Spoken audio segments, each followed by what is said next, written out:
Friends, myself Jagdish Kara, lecturer in zoology, KB DAV College, Nirakarpur. Today I am going to discuss about natural resources. Natural resources or prakritika sampada.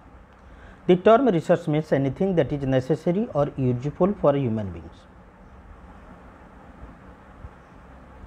A resource can be of any natural or artificial substance, energy or organisms or source or supply from which benefits are produced. Human beings are part of the resources. Nature is enriched with many useful resources which are called as natural resources.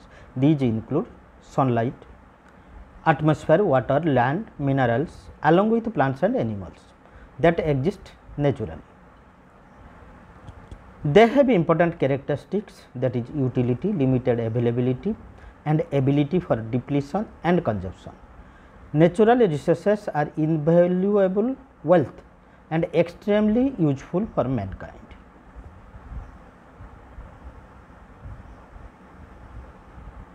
Let us discuss the definitions. The word natural resource means anything or condition occurring in nature and amenable to economic exploitation. A natural resource is usually defined as anything obtained from nature to fulfill human needs. Natural resources are the raw materials and forms of energy found present in nature which tend to fulfill the day-to-day requirements of human beings. Natural resources refer to the things that exist freely in nature and do not necessarily need the action of mankind for their generation and production.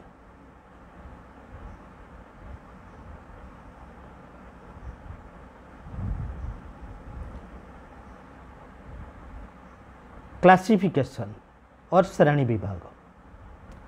On the basis of sources of availability, origin, stage of development, renewability and composition of the resources, they are categorized into different groups. These are ubiquitous and localized resources. Ubiquitous means sarvavyapi, localized means anchalika. Ubiquitous resources, these resources are found everywhere. Example, sunlight, air, water and soil. These are found in large quantity, do not cause pollution, these are eco-friendly. On the other hand, localized resources are found present in small sporadic areas found in certain parts of the world. These are metal ore, coal, geothermal power. These are found in limited quantity, they cause pollution, they are not eco-friendly.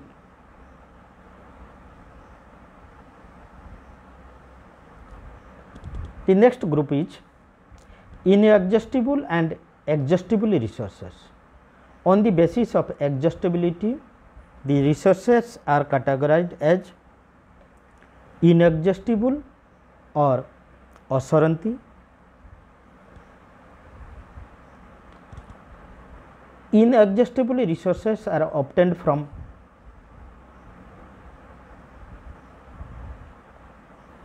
inexhaustible sources. They are always be available in a relatively constant quantity regardless of their use. These are solar radiation, geothermal energy, air, etc. Exhaustible resources.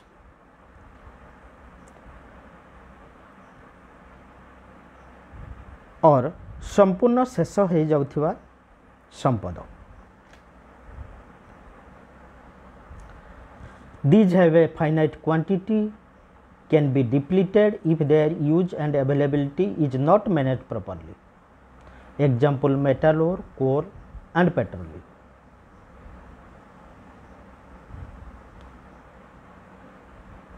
Next group is biotic and abiotic resources.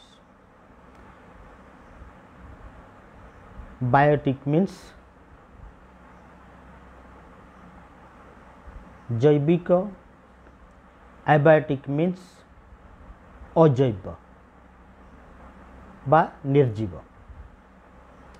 On the basis of origin, resources are grouped as biotic resources. These are obtained from biosphere, such as plants and animals, and the materials that are obtained from them. These are fossil fuel, coal, petroleum. They are formed from decaying organic matter.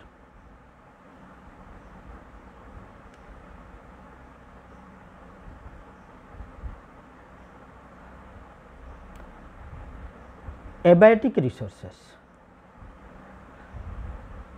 or अजैव संपदा. These come from non-living and non-organic materials. They include land, water, air, heavy metals, including metal ores, gold, iron, copper, silver, etc.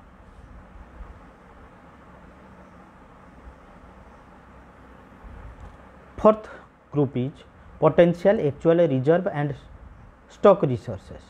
On the basis of stage of development, resources are classified as potential resources,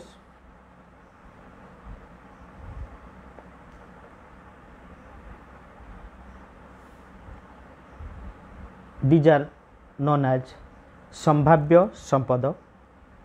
Potential resources are the resources which exist in a region and may be used in future, but we have insufficient knowledge about them and we do not have the technology to exploit them at present.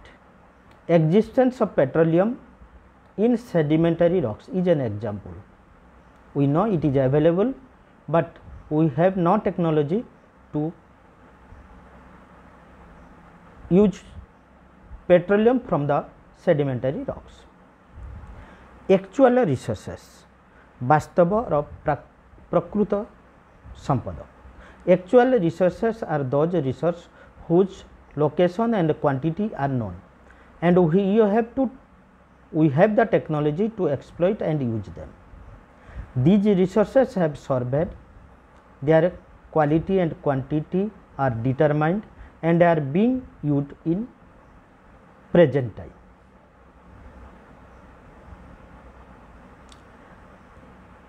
Reserve resources, संरक्षित संपदा. The part of the actual resource which can be developed potentially in the future is called reserve resources. Similarly, stock resources, गच्छित संपदा. Stock resources are those that have been surveyed but cannot be used by human beings due to lack of technology. Example is hydrogen.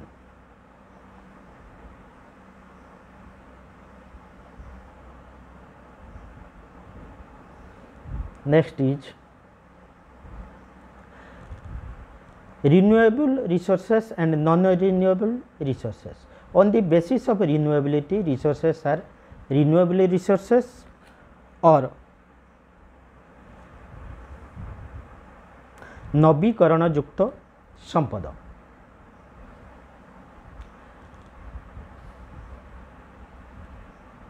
These resources can be used again and again and can be replenished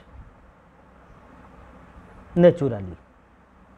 These are air, water, wind, which are continuously available and their quantity is not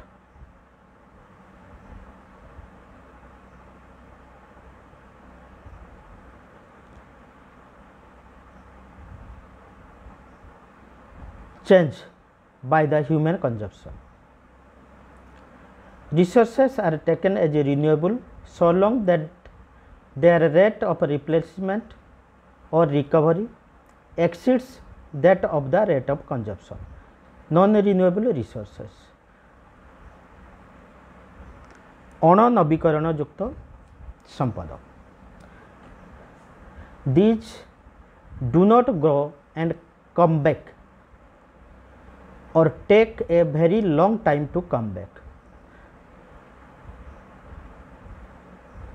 They either form slowly or do not form naturally.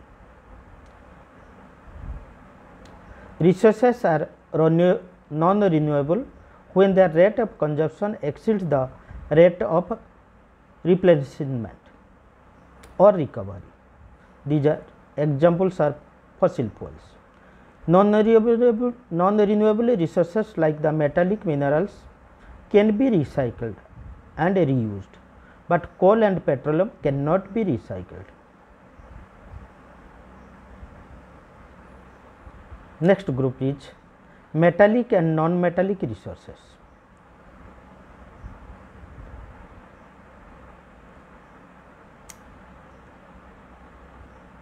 On the basis of composition, resource can be metallic or non-metallic. Metallic resources or metallic minerals বা ধাতবীয় সম্পদ। These resources have metals in them. They are hard, shiny and can be melted to form new products. Example iron, copper, tin etc. Non-metallic resources অনধাতবীয় সম্পদ। They have no metals in them. They are soft and do not shine. Example clay and coal.